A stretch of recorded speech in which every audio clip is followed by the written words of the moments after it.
Hello दोस्तों, स्वागत है आपका आपके अपने कृषि विज्ञान क्लासेस यूट्यूब चैनल पर। आशा करता हूं कि आप सब स्वस्थ होंगे, मस्त होंगे और सेकंड सेमेस्टर की तैयारी कर रहे होंगे।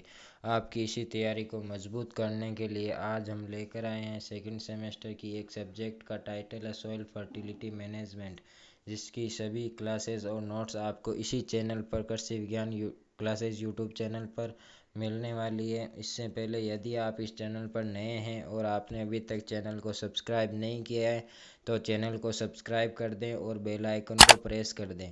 इसके साथ ही वीडियो को लाइक और साथ साथ शेयर भी कर दें, जिससे आपके दोस्तों को भी इसका लाभ हो और वो भी अपनी तैयारी को और मजबूत कर सके। आज का टॉपिक हमारा रहने वाला है सॉइल फर्टिलिटी मैनेजमेंट का। सबसे पहले हम सॉइल फर्टिलिटी मैनेजमेंट के इतिहास यानी हिस्ट्री के बारे में जानेंगे कि सॉइल फर्टिलिटी का इतिहास के बारे में कौन कौन से वैज्ञानिक आए, कौन से वैज्ञानिक ने क्या खोज की और किसके बारे में कौन से वैज्ञानिक ने क्या क्या सूचनाएं बताई और क्या क्या खोज की।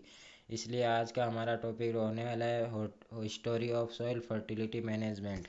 चलिए तो आज का टॉपिक शुरू करते हैं, जिसमें history of soil fertility and plant nutrients यानी सॉइल उर्वरक और पोषक तत्वों के बारे में हम जानेंगे। मृदा उर्वरकता के विकास का इतिहास। सबसे पहले एक वैज्ञानिक आए जिसका नाम था फ्रांसिस बेकन। इन्होंने 1591 से 1624 तक खोज की और इन्होंने सुझाव दिया कि पौधों का मुख्य पोषक पोषण जल है होता है और मृदा का मुख्य कार्य पौधों को सीधा बनाए रखना और उन्हें गर्मी और ठंड से बचाना है। यानी जो ये हमारे वैज्ञानिक हुए फ्रांसिस बेकन, इन्होंने ये बताया कि जो मृदा का मुख्य पोषण होता है वह जल होता है और जो मृदा होती है उसका मुख्य कार्य पौधों को सीधा बनाए रखना और ठंड या गर्मी से बचाना होता है। यानी इन्होंने सबसे पहले जल की को ही पौधे में सर्वोत्तम यानी बताया कि जल के अलावा किसी पोषक तत्व की ज़रूरत नहीं होती और अन्य पोषक तत्वों का उस टाइम उन्हें ज्ञान भी नहीं था, उनकी पोषक तत्वों की खोज भी नहीं थी, इसलिए इन्होंने केवल जल को ही मुख्य पोषण बताया। इनके बाद में आए John John Baptist when Helmont. इन्होंने बताया कि जल पौधों का एकमात्र पोषक तत्व है। यह भी इन्होंने जो फ्रांसिस बेकन ने बताई वही बात इन्होंने बताई थी। इनके बाद एक वैज्ञानिक आए जिनका नाम था रॉबर्ट बॉयल। इन्होंने ये एक अंग्रेज वैज्ञानिक थे और वेन हेलमोंट के निष्कर्ष की पुष्टि की। यानी जो पहले वैज्ञानिक आए उनके जो सिद्धांत या जो निष्कर्ष निकले थे उनकी पुष्टि की कि वो सिद्ध सही है या नहीं। इन्होंने ये सिद्ध किया कि पौधे जल से लवण, आत्माएं और तेल संश्लेषित करते हैं। इन्होंने भी कोई खास खोज नहीं की थी। अगला वैज्ञानिक हमारे आता है आर्थर यंग। ये 1741 से 1820 तक इन्होंने खोज की। ये एक अंग्रेज कृषि वैज्ञानिक ने बालू संस्कृति में जौ पर पॉट प्रयोग किए, यानी जो जौ का पौधा होता है उसे गमले में प्रयोग किए, अलग अलग गमले बनाए और अलग अलग गमलों में अलग अलग प्रयोग किए। एक गमले में इन्होंने चारकोल का प्रयोग किया, दूसरे में ट्रेन तेल यानी ट्रेन का जो ऑयल होता है उसका प्रयोग किया, पोल्ट्री खाद यानी जो मुर्गियाँ होती हैं उनसे जो अपशिष्ट खाद पर मिलती है उसका भी उन्होंने उपयोग किया, और एक इन्होंने वाइन स्प्रिट, ओस्टर सेल और कई अन्य पदार्थ मिलाए गए और ये निष्कर्ष निकला कि इनमें से कुछ सामग्री पौधों की वृद्धि को बढ़ाती है। यानी इन्होंने इतनी सामग्रियां प्रयोग की और इन्होंने कुछ ही सामग्रियां ऐसी मिली कि जो पौधों की वृद्धि के लिए आवश्यक तो होती है और जो पौधों को वृद्धि को बढ़ाती है। इन्होंने ये नहीं बताया कि ये वस्तु या ये पदार्थ पौधे में डालने पर ये वृद्धि होगी या नहीं होगी। कुछ इन्होंने बहुत से ऐसे प्रयोग किए जिनमें से कुछ सफल हुए और कुछ असफल भी हुए। अगला है जोसेफ प्रिस्टली। इन्होंने 1800 में पौधों की वृद्धि के लिए ऑक्सीजन की आवश्यकता को सिद्ध किया।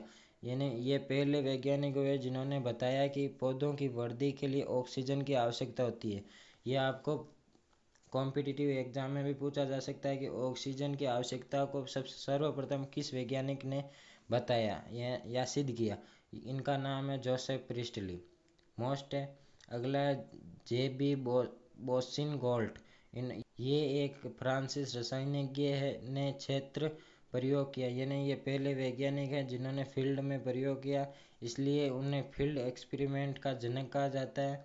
इन्होंने बैलेंस शीट बनाई और वह क्षेत्र प्रयोग के लिए पहले वैज्ञानिक थे, इसलिए इन्हें फील्ड एक्सपेरिमेंट का जनक कहा जाता है। यानी इन्होंने सर्वप्रथम ये ऐसे वैज्ञानिक जो पहले वैज्ञानिक हुए उन्होंने तो लैब में या अन्य जगह पर प्रयोग किए, जबकि इन्होंने जेबी बोसिंगोल्ट ने फील्ड यानी खेतों में जाकर प्रयोग किए और एक बैलेंस शीट भी बनाई। अगला है जस्टस जस्टस वॉन लिविंग। ये आप 1835 में इन्होंने सुझाव दिए और ये मोस्ट इम्पोर्टेंट वैज्ञानिक है। इनसे ज़्यादातर क्वेश्चन आपके कॉम्पिटिटिव एग्जाम में पूछे जाते हैं। ये पहले वैज्ञानिक हुए जिन्होंने ये बताया कि जो पौधों में अधिकांश कार्बन होती है वह वायुमंडलीय कार्बन डाइऑक्साइड यानी CO2 से आता है। जो कार्बन डाइऑक्साइड होती है उसे CO2 भी कहते हैं। इन्होंने ये बताया कि जो कार्बन होता है वो वायुमंडल से प्राप्त होता है। जो श्वसन रंध्र होते हैं उनसे पौधे वायुमंडल से इस कार्बन को ग्रहण करते हैं। और दूसरा इन्होंने बताया कि हाइड्रोजन और ऑक्सीजन जल से प्राप्त होते हैं। यानी जो CHO यानी कार्बन, हाइड्रोजन और ऑक्सीजन होते हैं ये तीनों ही वायुमंडल से प्राप्त होते हैं और हाइड्रोजन और ऑक्सीजन जल से प्राप्त होते हैं। इन्होंने बताया कि क्षारीय धातु पौधों की चयापचय यानी मेटाबॉलिक क्रियाओं से उत्पन्न अम्लों को संतुलित करने के लिए आवश्यक होते हैं। चयापचय यानी जो आंतरिक क्रियाएं होती है, श्वसन, उत्सर्जन, जो पौधों में आंतरिक क्रियाएं होती है उन्हें चयापचय यानी मेटाबॉलिक क्रियाएं कहते हैं। अगला है इन्होंने बताया कि फास्फोरस बीज निर्माण के लिए आवश्यक होता है। यानी जो बीज निर्माण होता है उसके लिए फास्फोरस तत्व आवश्यक होता है, उससे ही बीज निर्माण होता है। इन्होंने जस्टिस वॉन लिविंग ने बताया। अगला इन्होंने बताया कि पौधों में मिट्टी से सब कुछ अवशोषित करते हैं, लेकिन वे अपनी जड़ों के माध्यम से गैर आवश्यक तत्वों को बाहर निकाल देते हैं। यानी इन्होंने बताया कि जो पौधों के लिए आवश्यक तत्व होते हैं उन्हें ये मिट्टी से जड़ों के माध्यम से अवशोषित यानी ग्रहण करते हैं, और जो पौधों में अपशिष्ट पदार्थ होते हैं जो गैर आवश्यक तत्व होते हैं उन्हें जड़ों के माध्यम से ही बाहर निकाल देते हैं। अगला इन्होंने एक नियम भी दिया, जो ये नियम बहुत मोस्ट भी होने वाला है। इन्होंने जिनका लिविंग का न्यूनतम नियम, यानी इन्होंने ये बताया कि पौधों की वृद्धि उस पोषक तत्व द्वारा सीमित होती है जो न्यूनतम मात्रा में उपलब्ध होता है, भले ही अन्य पोषक तत्व पर्याप्त मात्रा में हो। यानी इन्होंने ये बताया कि जो पौधे में सबसे कम मात्रा में पोषक तत्व होता है वही उसी पौधे की वृद्धि के लिए मतलब पौधे की वृद्धि को निर्धारण करता है। यानी पौधे की वृद्धि कितनी होती होगी और कितनी नहीं होगी, ये इसका निर्धारण उस पौधे में न्यूनतम मात्रा में जो पोषक तत्व उपलब्ध होता है वही निर्धारित करता है। जैसे पौधे में मैग्नीशियम की कमी है और भले ही नाइट्रोजन, पोटास, अन्य पोषक तत्वों की कितनी आवश्यकता हो और कितनी उनकी वृद्धि हो उससे फर्क नहीं पड़ता है। पौधे की वृद्धि के लिए मैग्नीशियम की मात्रा ही ज़्यादा होनी चाहिए। अगला अगला एक उन्होंने और नियम दिए, यही नियम है, उसका अलग से भी हम पढ़ सकते हैं या अन्य भाषा में हम कहें तो पादप उत्पादन का स्तर उतना ही अधिक हो सकता है जितना कि आवश्यक पौध वृद्धि कारकों से सबसे सीमित तत्व द्वारा अनुमति दी जाती है। यानी जो सबसे कम होता है, सीमित होता है, उस तत्व द्वारा जितनी अनुमति दी जाती है उतनी ही पौधे की वृद्धि हो सकती है। अगला इन्हें जस्टिस वॉन लिविंग है। इन्होंने कृषि के विकास में महत्वपूर्ण योगदान दिया, जिसके कारण इसे कृषि रसायन विज्ञान का जनक कहा जाता है। ये जो वैज्ञानिक है जस्टिस वॉन लिविंग, ये मोस्ट इम्पोर्टेंट है। इनसे आपको एक कन्फर्म है कि ये क्वेश्चन आपको पक्का पूछा जाएगा। यानी आपसे पूछा जा सकता है कि कृषि रसायन विज्ञान के जनक कौन है। दूसरा प्रश्न आपसे पूछा जा सकता है कि जो पौधों में कार्बन वायुमंडल से प्राप्त होता है इसके बारे में किसने बताया। और एक आपसे पूछ सकता है कि बीज निर्माण का जो फास्फोरस होता है वो बीज निर्माण के लिए आवश्यक होता है, ये किसने बताया। और लिविंग का न्यूनतम नियम, इसके बारे में भी पूछा जा सकता है। ये आपसे मोस्ट इम्पोर्टेंट क्वेश्चन है जो आपसे पूछे जा सकते हैं। अगला वैज्ञानिक आता है JB लॉस और JH गिलबर्ट। इन्होंने रोथम स्टैंड कृषि अनुसंधान केंद्र इंग्लैंड में स्थायी उर्वरक स्थापित किए। ये इतना महत्वपूर्ण नहीं है, याद रखो तो रख लेना, नहीं तो इतना आवश्यक भी नहीं है। इन्होंने फसल कुछ सिद्धांत दिए और उन्होंने कुछ जानकारियां भी दी।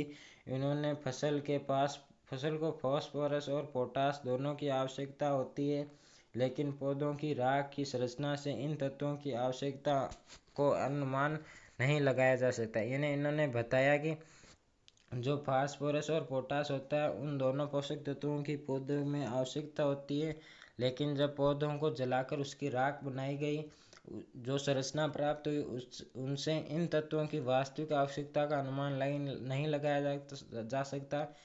अगला इन्होंने ये बताया कि कोई भी दलहनी फसल नाइट्रोजन की आवश्यकता नहीं रखती। यदि नाइट्रोजन अनुपस्थित हो तो फॉस्फोरस और पोटास की उपस्थिति के बावजूद पौधों की वृद्धि नहीं होगी। वायुमंडल से मिलने वाला अमोनियम फसल की ज़रूरत के लिए अपर्याप्त होता है। यानी जो लेग्यूमिनेसी दलहनी फसलें होती हैं, मूंग, अन्य जो दलहनी फसल है, मूंग दाल वाली फसलें, उनमें जो नाइट्रोजन वो नाइट्रिफिकेशन प्रक्रिया द्वारा ऑटोमेटिक बन जाता है अमोनियम द्वारा। अगला इन्होंने बताया कि रासायनिक उर्वरकों का उपयोग करके कुछ वर्षों तक मिट्टी की उर्वरकता को बनाए रखा जा सकता है। यानी यदि आप अपनी मिट्टी में रासायनिक उर्वरकों का प्रयोग कर सकते हैं तो कुछ वर्षों तक तो आप मिट्टी को उर्वरक बनाए रख सकते हैं और अच्छा उत्पादन ले सकते हैं। लेकिन वो लगातार प्रयोग करने से वह मिट्टी धीरे धीरे उसकी उर्वरकता कम होती जाती है और वह धीरे धीरे बंजर हो जाती है। अगला है पाले छोड़ने का लाभ। ये है कि मिट्टी में उपलब्ध नाइट्रोजन यौगिक को बढ़ा देता है। यानी पाले छोड़ने का अर्थ है मिट्टी को बिना बुआई के खाली छोड़ना, यानी पड़त छोड़ना। इसे आप ये पाले छोड़ने को आप ये भी कह सकते हैं। मिट्टी को पड़त छोड़ने का लाभ ये है कि मिट्टी में उपलब्ध नाइट्रोजन यौगिकों को बढ़ा देता है। अगला लास्ट है हमारा, एक वैज्ञानिक है रॉबर्ट वॉरिंगटन, ये इंग्लैंड का वैज्ञानिक है। उन्होंने ये दिखाया कि नाइट्रिफिकेशन प्रक्रिया और कार्बन डिसल्फाइड और क्लोरोफॉर्म द्वारा बढ़ा दिया जाता है, लेकिन यदि थोड़ी मात्रा में अविष्करण मिट्टी डाली जाए तो ये प्रक्रिया रुक जाती है। और इन्होंने ये सिद्ध किया कि ये जो नाइट्रिफिकेशन की प्रक्रिया ये 2 चरणों में संपन्न होती है। पहले चरण में अमोनियम नाइट्राइड में परिवर्तन होता है और अमोनियम को नाइट्राइड में बदलने का कार्य नाइट्रोसोमोनास बैक्टीरिया द्वारा संपन्न होता है। ये बैक्टीरिया के बारे में इन्होंने कुछ जानकारी नहीं दी थी, इन्होंने केवल ये साधारण समीकरण ही दिया। अमोनियम से नाइट्राइड बनता है और नाइट्राइट से नाइट्रेट बनता है। जबकि आगे अन्य वैज्ञानिक आए जो हम आगे चर्चा करेंगे, उन वैज्ञानिकों ने बताया कि अमोनियम से नाइट्राइड बनाने की प्रक्रिया में जो बैक्टीरिया भाग लेते हैं उसे नाइट्रोसोमोनास कहते हैं, और जो नाइट्राइट से नाइट्राइट को नाइट्रेट में बदलते हैं उस बैक्टीरिया को नाइट्रोवेक्टर कहते हैं। यह आज का हमारा टॉपिक था हिस्ट्री का। यानी पादप उर्वरकों का इतिहास हमने जाना, कौन कौन से वैज्ञानिक आए और उन्होंने क्या क्या जानकारी दी। ये सब हम आज की क्लास में चर्चा की और अगली क्लास आपको जल्द ही मिलेगी।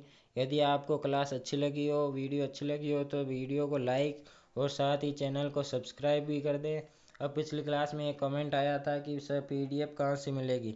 पीडीएफ के लिए आपको ये नंबर है जो आप व्हाट्सएप पे एक ग्रुप है जिसमें आप व्हाट्सएप पे इन नंबरों पे मैसेज कर दें, वीडियो कॉल या फ़ोन ना करें और इस पे मैसेज कर दें कि सर हमें इस ग्रुप में जोड़ दो। उस ग्रुप में मैं आपको ऐड कर दूंगा, जिससे आपको क्लास कब अपलोड होगी वो क्लास उसी ग्रुप में मिल जाएगी, जिसे आप यूट्यूब पर जाकर देख लेना। और साथ ही वहाँ पे 5 क्लासों के एक साथ नोट्स पीडीएफ मिल जाएगी।